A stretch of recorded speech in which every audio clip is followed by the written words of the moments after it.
I don't think that you can say that Liverpool are going to be weaker, but you could definitely say City are going to be equal to last season, if not better. This video is being brought to you with thanks to our friends at Surfshark. Surfshark is an app or browser extension that allows you to not only browse the internet entirely anonymously, but also very securely. Surfshark will secure your data with industry-leading measures using uncrackable encryption and the most secure VPN protocols. One subscription with Surfshark will work across all of your devices. I use it for unlocking things like American Netflix. We also use it if we want to watch our Canadian DAZN account and a couple of other bits and pieces. The good news is you can get 83% off. That's right, I did say 83% off. And an additional 3 months free using the Anfield Agenda link in the description. They've also got a really credible and unique 30-day money-back guarantee. If you don't like Surfshark, it doesn't meet your needs, which I'm going to be honest with you, it will and you won't. But if you do, if you want to change, Surfshark give you 30 days to change your mind. Why not give Surfshark a try? You'll be supporting us here at Anfield Agenda and you'll be treating yourself to the best VPN provider out there, bar none.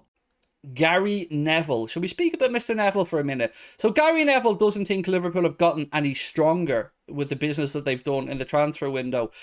Speaking to Sky Bet, he said, if you're making a prediction now, I'd say City have got stronger. I don't think, on one hand on heart, you could say that Liverpool have got stronger because Mane was unbelievable. I don't think that you can say that Liverpool are going to be weaker, but you could definitely say City are going to be equal to last season, if not better. Now, I can understand where Gary Neville's coming from, as much as every fibre of my body always wants to disagree with everything that Gary Neville has to say because of his Manchester United background.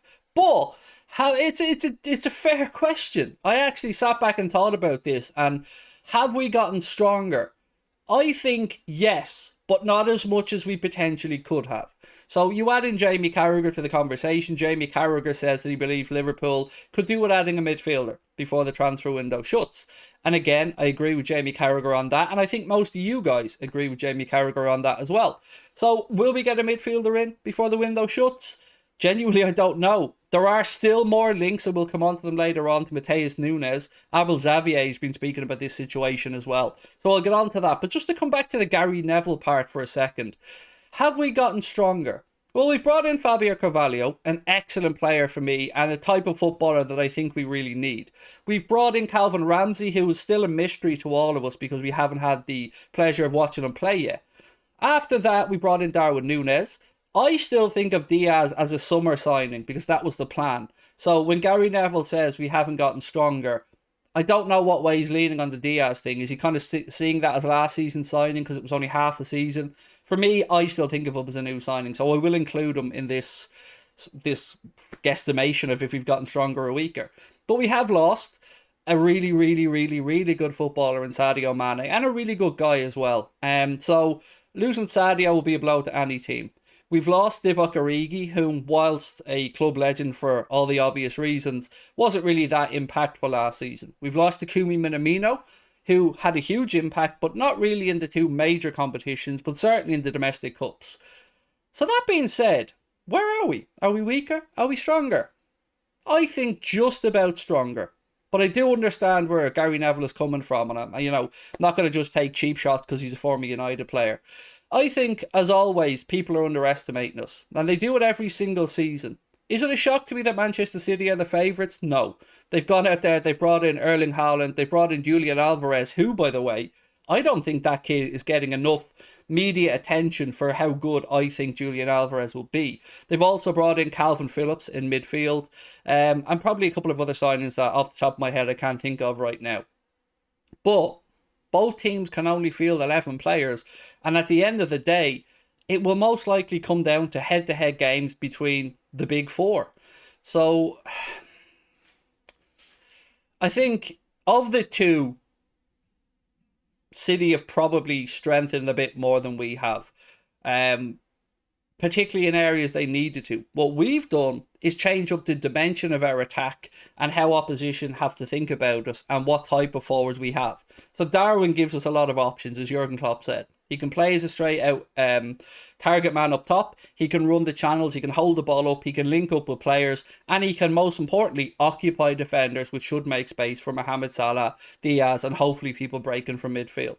So I'm going to go over to the chat now and see what you guys think. But on the face of it, as I said, initial instinct, always to go against Gary Neville.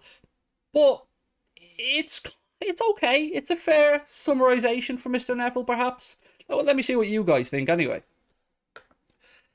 Right, so Harry says, no question, stronger 100%. City have gotten better up front, but weaker everywhere else. Yeah, look, City have gotten rid of Raheem Sterling, obviously. That's one player who has performed well for City over the years, that's moved on. It remains to be seen what happens with Bernardo Silva. They've obviously gotten rid of Gabriel Jesus, who... It's a weird situation with Gabriel Jesus, because he was never really a nailed-on starter week in, week out at Manchester City, but he's quite good at scoring goals. And then they got rid of Alexander Zinchenko, who, again, was a bit of a periphery player, but an effective player nonetheless. Really like him as a footballer.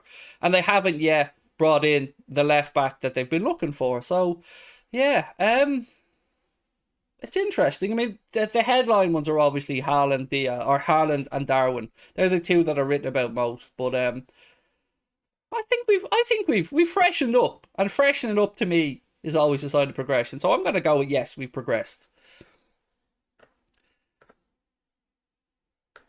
What else we got regarding this? I agree with Neville for once, said Sean. Well, you're a United fan. I would assume you agree with Mr. Neville a lot. I've seen people put us fifth, said Alex. Yeah, that's just a whole lot of nonsense, Alex. There's no way Liverpool are finishing outside the top two, in my opinion. Yeah, and that's how confident I am. Top two is the minimum I'm expecting this season from Liverpool. GDM said, I agree, just about stronger a tiny bit. I think we've gotten weaker, but not to a stage where I'm worried, while I think City look a lot weaker than last year. Wow. Who would have thought that we're sitting here speaking about a team that signed Julian Alvarez, Erling Braut Haaland, Calvin Phillips, and saying that they could be a bit weaker? Now, I'm not undermining what Matthew has said there. It's just, it would sound mad if we came out and said that. But again, you know, the proof of the pudding's in the eating, and we don't know. The season hasn't gotten underway yet. Kieran said, City don't have any fullbacks apart from Walker and Cancelo, and they missed out on Cucurella. Could find it tough. Yeah, but you're not talking about the worst two fullbacks there, right, at all, in Kyle Walker and Cancelo. So I get where you're coming from, but they have some decent younger players coming through their academy as well at City. Jamie said, we were 2 kicks of a ball away from the greatest achievement in football history last year. Yes, we've lost Mane, but Diaz is a standard replacement. Brought in a dangerous number 9 in Nunez. The squad looks stronger than ever. What will it take for people to stop writing us off? I like that people write us off, Jamie. And I hope that in some perverse way, the squad kind of take that to heart and like it as well. I remember reading an article from James Pearce where last season he said that Liverpool were relishing being written off and undermined by people. And, we had a bit of a cagey season before. We still managed to get Champions League football, still finished third somehow. So I think this team are always playing with their backs against the wall with regards to the pundits and their opinions about us. So, yeah, write us off at our peril. That's what I'd say. To be fair, I've heard City fans, yes, they exist. Do they? I'm only joking. Yes, they do. Look, and while we're talking about pundits and we're talking about predictions, so 9 of the 22 BBC Sport pundits are predicting Liverpool to win the Premier League title race. And I'm gathering the rest are predicting Manchester City, unless somebody's completely lost the plot and has come up with a mad prediction of somebody else to win the Premier League. But 9 of the 22? I mean, I don't think that's too bad, to be honest with you.